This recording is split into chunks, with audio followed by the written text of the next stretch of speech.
Have you ever wondered what it takes to make a buffing pad? Well, today we're going to learn.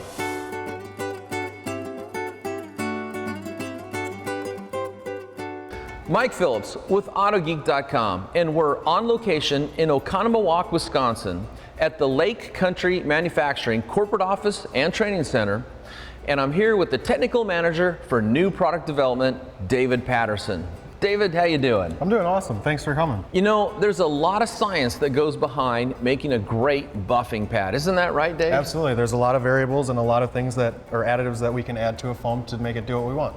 So, you know, a lot of people think foam is foam. For example, this is a camera case, and a lot of people have seen the camera case and it's got this kind of convoluted foam, and if you just cut that in a circle, could you just buff paint with something like that?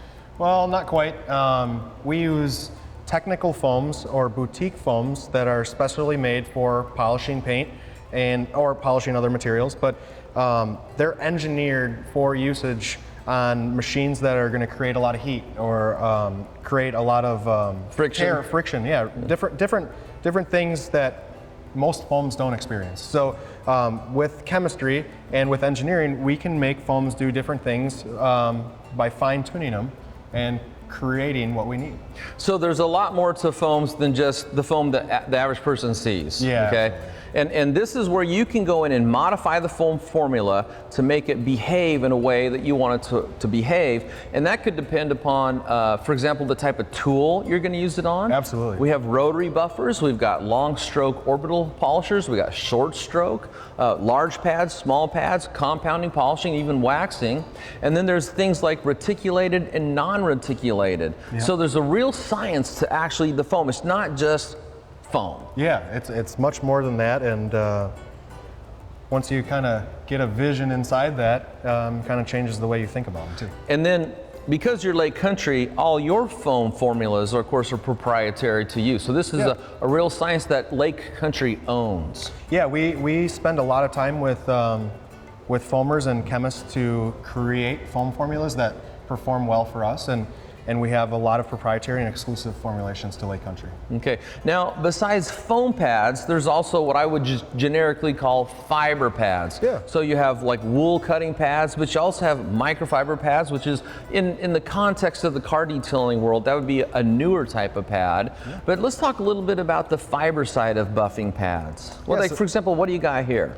So here's your traditional style wool pad. It's a tufted type of sewing where it has long twisted tufts of wool. And this is going to be your traditional rotary wool pad. I'm sure you used a lot of these. I used a lot of them. You know, it's still a top selling pad, and it creates a lot of cutting ability.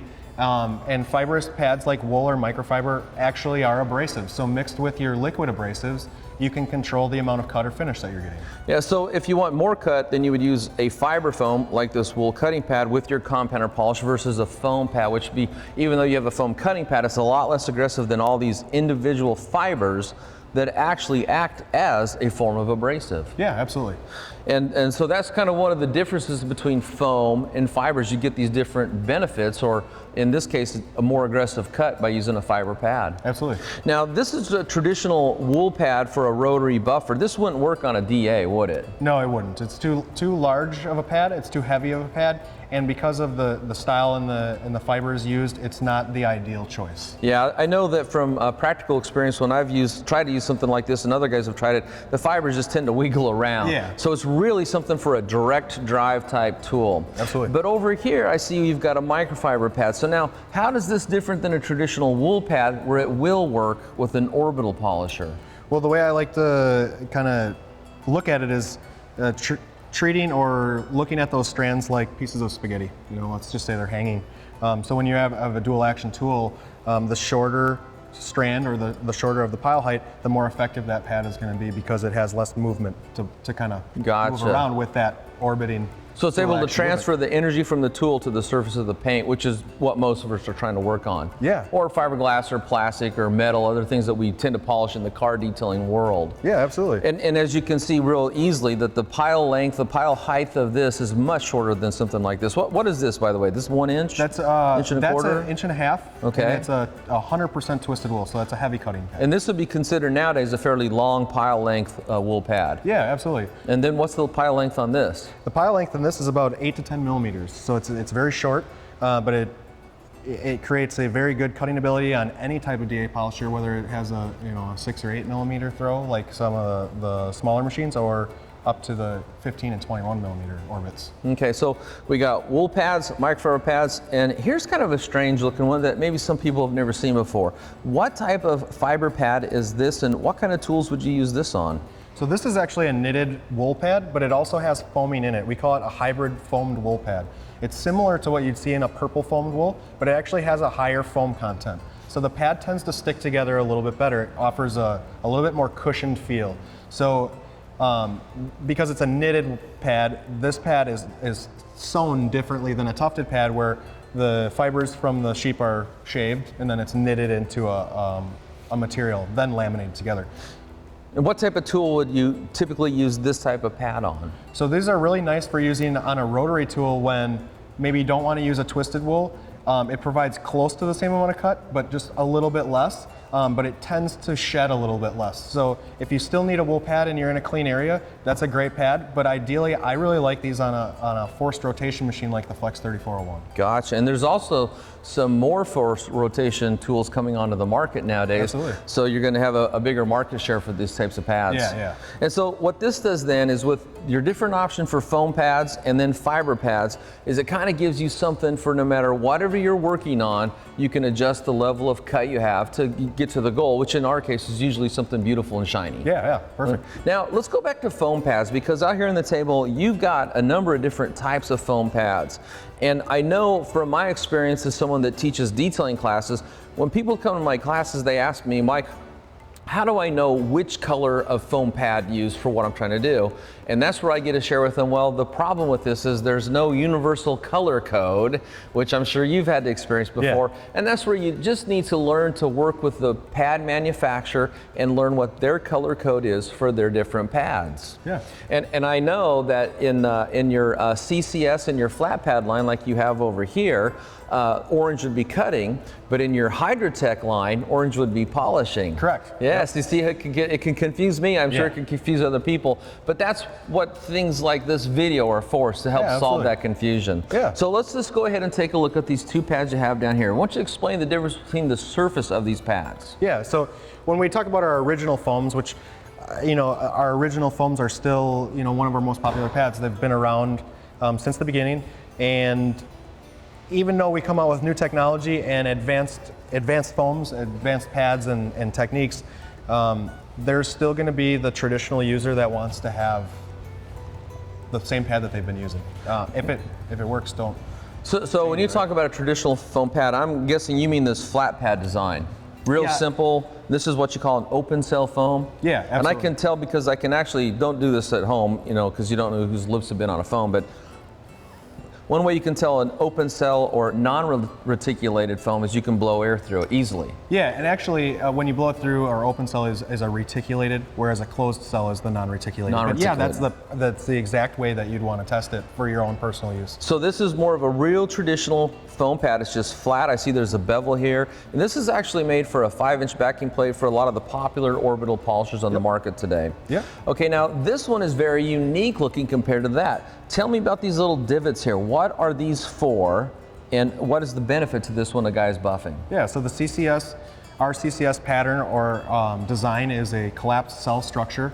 It's using heat and pressure to partially collapse foam cells. So it doesn't melt them to make them hard, but it partially collapses them to prevent your polisher liquid from absorbing, but it also works as a way to break friction, reduce heat, and reduce pad hop or chatter if you're using it on a rotary buffer. Gotcha. So just by changing the face of the pad, you can change the buffing characteristics of the pad. Absolutely. You can change the buffing characteristics. You can change the way that it generates heat on the surface. Product absorption? Yeah, product absorption and the longevity of that product. And also, don't the pockets act to kind of hold the product and then dispense them as you're buffing to give you a good buffing cycle? Yeah, absolutely. So because of those pockets and because they don't absorb, it helps release that polish during your working cycle and increase that working cycle so that you have a longer area. Some of the water-based polishes tend to have a little bit of a shorter working area or shorter sized ideal working area, and that helps increase that a little bit. So and that's a real simple way to see how you can change one aspect of a pad and then change the buffing characteristics of it. Yeah. So this is the CCS, this is the traditional flat pad. What about these other pads? And I'm looking at this pad over here, and I see that it's like multicolor. There's a different level of foam there. Let's talk about these. Yeah, so these are actually what we call our HDO, or our heavy duty orbital buffing pads. These pads will work on any machine, but really what they're designed for is long throw orbital machines. Kind of like your a Rupes or Griot's machine, or even the Flex 15 millimeter. So the tools that have the longer orbit stroke length. Yeah. So a traditional orbital polisher, kind of the one that kind of kicked off the industry, would be the Porter Cable. Yep. And it had an 8 millimeter orbit stroke length. And what that means is as the pad is spinning in a circle, it makes a small circle inside that circle. That's the orbit stroke length.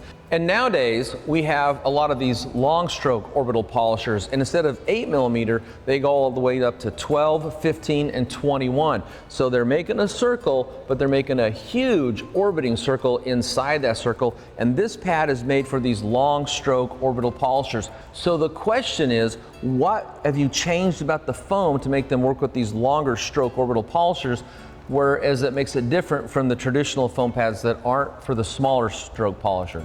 Well, part of it is the foam formulation. So the actual foams in this line were chosen so that they perform even and consistently on long throw polishers.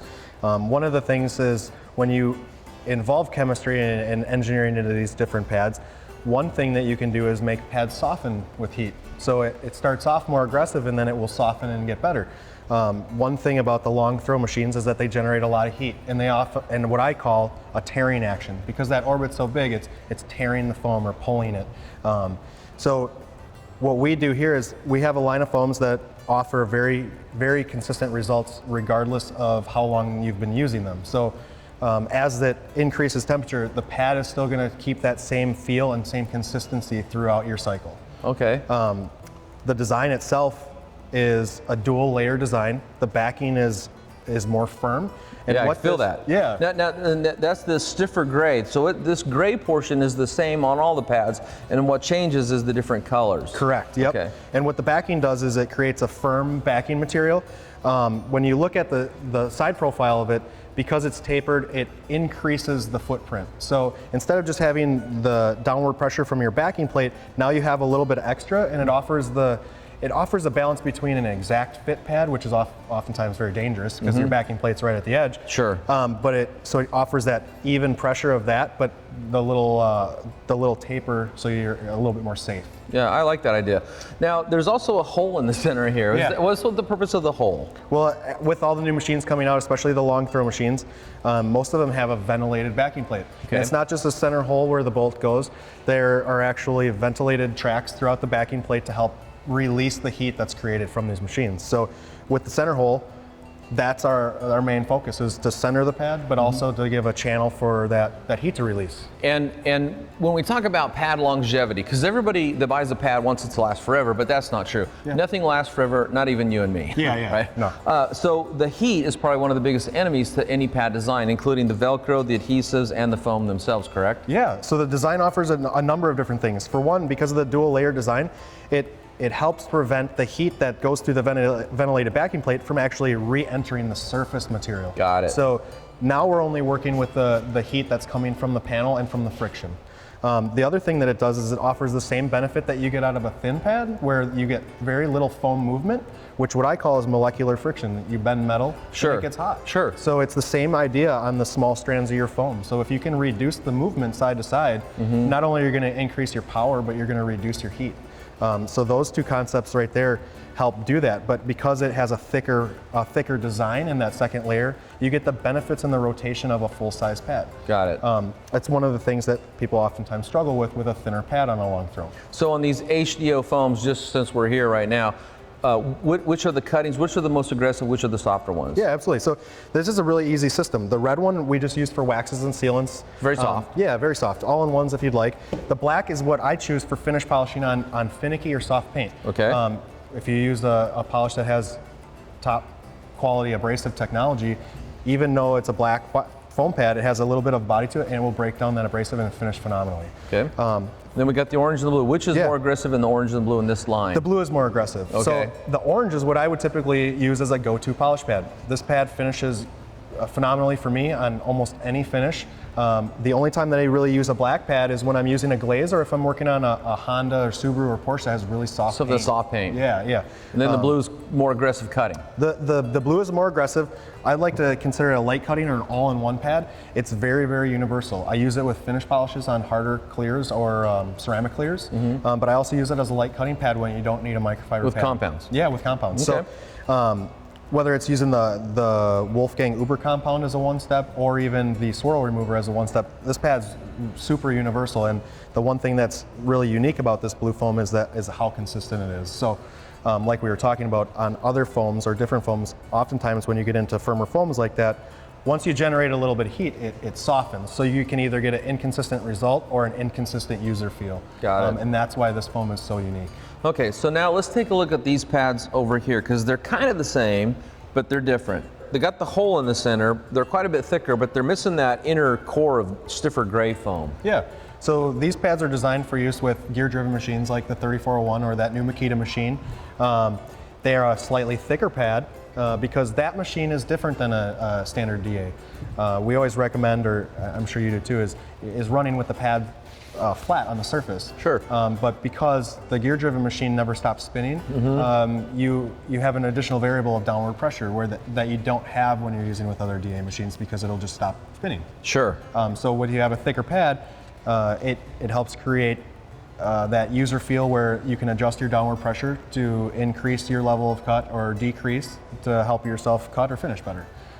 These pads are designed a little bit different, kind of opposite from what this is, where because a gear-driven machine doesn't have the same type of movement, one of the things that people say that they like so much about a weighted machine like a Rupes or a Porter Cable or Griot's Garage is that it finishes so well. Yes. And being a gear-driven machine, it doesn't have the same finishing characteristics. Still great, but not the same. So these foams actually soften as you use them. So they'll start off with a deeper cut, and as they soften, it gives you a better finish. So got it. So yeah, so you would end up being able to do still the same 2 or 3 step process, not increasing steps in your polishing process. Now this HDO line, we have this gray pad, an orange, looks like a white, black, and red. And this one here, I've used this before. This is really stiff. So this is like an aggressive cutting pad. Yeah. Yep. So the gray is a new aggressive foam, and it's still a small celled foam, so it has that good finishing characteristic, even though it has a lot of cutting ability. But what's nice about this pad is this pad works phenomenal as a cutting pad in Wisconsin, and I use it regularly with my Flex 3401. But what I got to experience was detailing Barrett-Jackson auctions and working in your environment in West Palm Beach.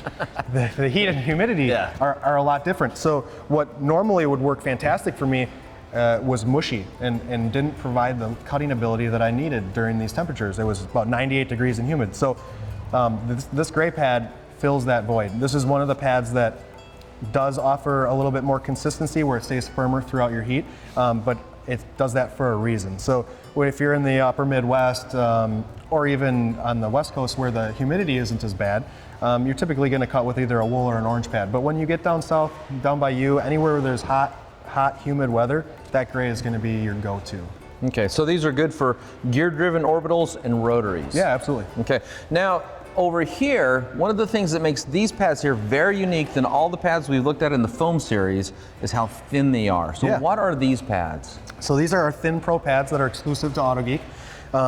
These are designed to, and they work on all machines, but for me they're designed for a Porter Cable machine or a Griot's Garage 6-inch machine because you can really maximize the performance out of it. And that's something that you have kind of been preaching for years, thin is in. Thin is in. Yeah. So it really maximizes that power from the machine to the paint. It doesn't actually create more power, but yeah. So the way I've always explained that, and even though if you take a look at these two pads here, these are actually fairly thin in the context of foam pad history. Their early foam pads were about 1.25 inches, 1.5 inches thick, and that was just, you only had a few pads out there that are very thick. You throw them on a free spinning tool like the Porter Cable, and that foam would tend to absorb a lot of the power coming out of the tool, and what that would show up to us, to our eyes at least, is the pad wouldn't rotate. So it's taking that energy and it's just kind of dissipating it. Yeah. And so when you reduce the amount of foam there, what you're able to do is take a tool that would normally possibly stall out on you, and you can maintain pad rotation. Absolutely. So that's where the thinness comes in. There's just less foam there to dissipate the energy. Yeah, I agree. And these pads, by the way, they do work awesome on any of your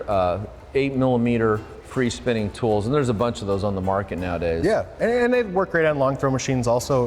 One of the things about a thin pad is the weight, kind of like we talked about with the previous line, and how that translates into pad rotation. And there's a lot of people that love thin pads on their long throw machine, but one of the things is it's a technique thing. So it's a personal preference, and it can be challenging to adjust your techniques to curves and contour panels in order to get proper rotation. Now, one of the things we talked about earlier, just to kind of wrap this up, is this traditional foam pad, this is what's called an open cell.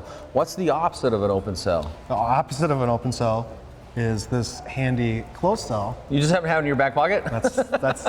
It is Lake Country. So this is your Cyan Hydrotech pad.